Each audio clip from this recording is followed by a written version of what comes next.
எல்லாருக்கும் வணக்கம்ப்பா. என் பேர் ராவுத் பஷரி. எனக்கு வயசு 65 ஆயிடுச்சு.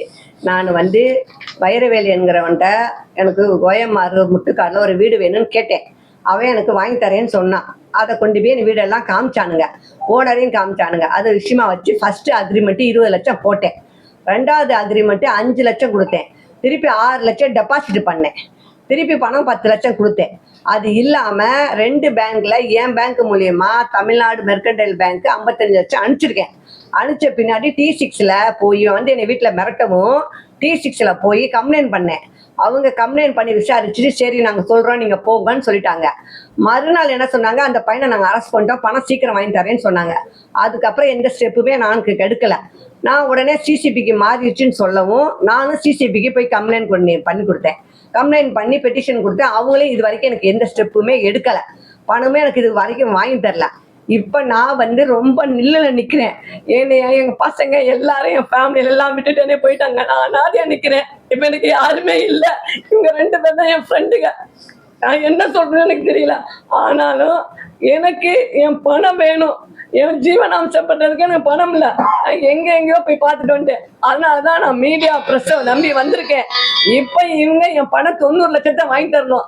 ஆனா இதே வைரவேலு ஸ்டேஷன்ல 87 லட்சம் தரணும் வாக்குமூலம் கொடுத்துருக்கான். ஆனா இது வரைக்கும் எந்த ஸ்டேஷன்லுமே எந்த ஒரு ரிப்போர்ட்டையும் எடுக்கல. கம்ப்ளைண்ட் கொடுத்ததுக்கு எந்த இதுவுமே ரெஸ்பான்ஸ் கொடுக்கல எனக்கு. இப்ப எனக்கு என் பணம் வேணும். எனக்கு என்னை வாங்கி பணத்தை கொடுங்க, என்னை காப்பாற்றி விடுங்கன்னு பிரஸ் மீடியா. ஆமா, எனக்கு பணம் வேணும். ஏன்னா நான் இப்ப அனாதையா நிக்கிறேன். எனக்கு யாருமே இல்லப்ப. எல்லாருமே எல்லாம் விட்டுட்டு போயிட்டாங்க எனக்கு. ஆனா இதுக்கு ஃபுல் சப்போர்ட் போலீஸ்கார காவல்காரங்க தான் அவங்களுக்கு சப்போர்ட்டா இருக்காங்க. ஃபுல் சப்போர்ட் அவங்களுக்கு இருக்காங்க. இது வரைக்கும் நான் இப்போ வயசான காலத்துல அலையிறேனே செய்யறேன்னு ஒரு பாவம் கூட பிறக்கல, இறக்கப்படலை. இனி ஒரு நாய் வரட்டமா தான் வர்றாங்க.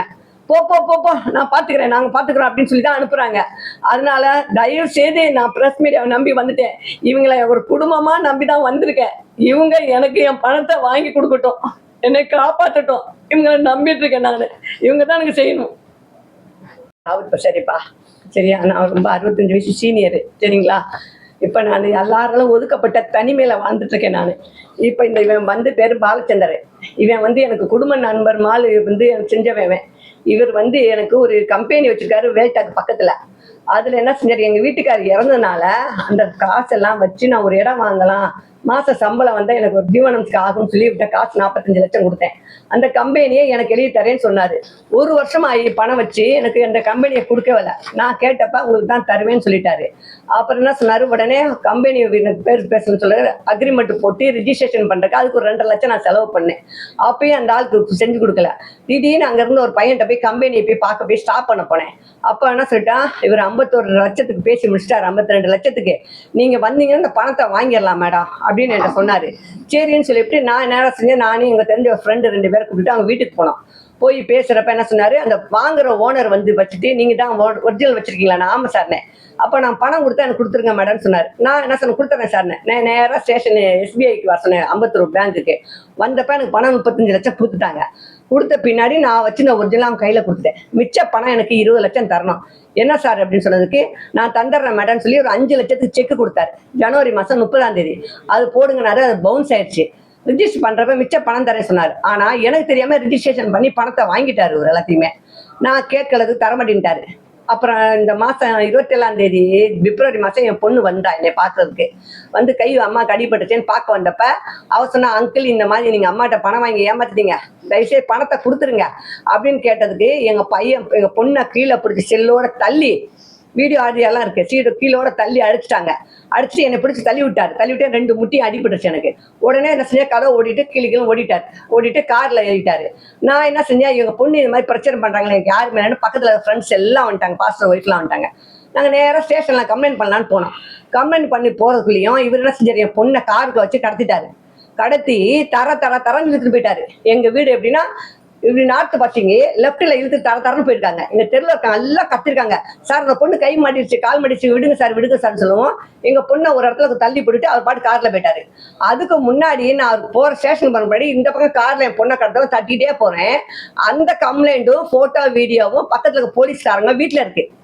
அதையே நான் என்ன செஞ்சேன், வாங்கி கொண்டு போய் அன்னைக்கு சாயங்காலம் 27ஆம் தேதி பிப்ரவரி மாசம் சாயங்காலம் கொண்டு போய் ஸ்டேஷன்ல கொடுக்குறோம். ஸ்டேஷன்ல கொடுப்ப அவனை வர வச்சு பேசி அந்த ஸ்டேஷன் அவங்களுக்கு தான் பேசுறது ஒரு தலைபட்சமா. எங்களுக்கு எதுவும் பண்ண மாட்டேங்கிறாங்க. அதை சொன்னாங்க, அவர் தெரியாம வந்துட்டாரு, ஏதோ தெரியாம நடந்துருச்சு, அதை விட்டுருங்க, மன்னிச்சுக்கங்க, இது ஒரு பெரிய மேட்ரு இல்ல அப்படின்னு சொல்லிட்டாங்க எங்களைய.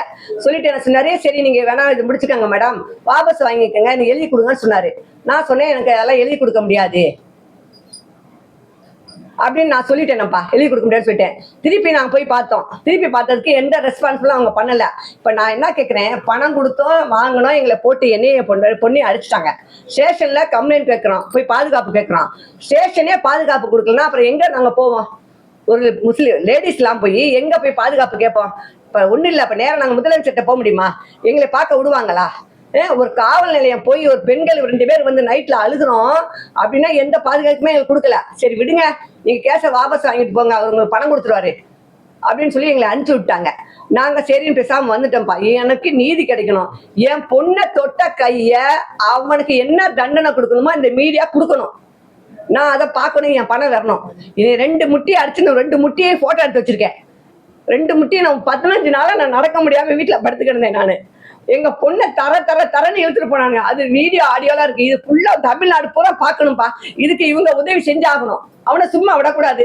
எனக்கு பணம் வேணும், அவனை என்ன வேணாலும் பண்ணணும். இந்த மாதிரி யாருக்கும் நடக்கவும் கூடாது. அதுக்கு நீங்க உதவி செய்யணும் எனக்கு. இப்ப பாலச்சந்தர் ஒய்ஃப் வந்து கவர்மெண்ட் டீச்சரா இருக்காங்க. மாசம் 1 லட்ச ரூபா வாங்குறாங்க. அவருக்கு வந்து டெலிபோன் எக்ஸ்சேஞ்ச் பதில ஒரு வாட்டர் கம்பெனில மாசம் 1 லட்ச ரூபா வாடகை வருது. இது இல்லாம மகன் பெங்களூர்ல செட்டில் ஆகி மாசம் 1 லட்ச ரூபா சம்பாதிக்கிறான். இந்த ஆளு ரியல் எஸ்டேட் சம்பாதிக்கிறாரு.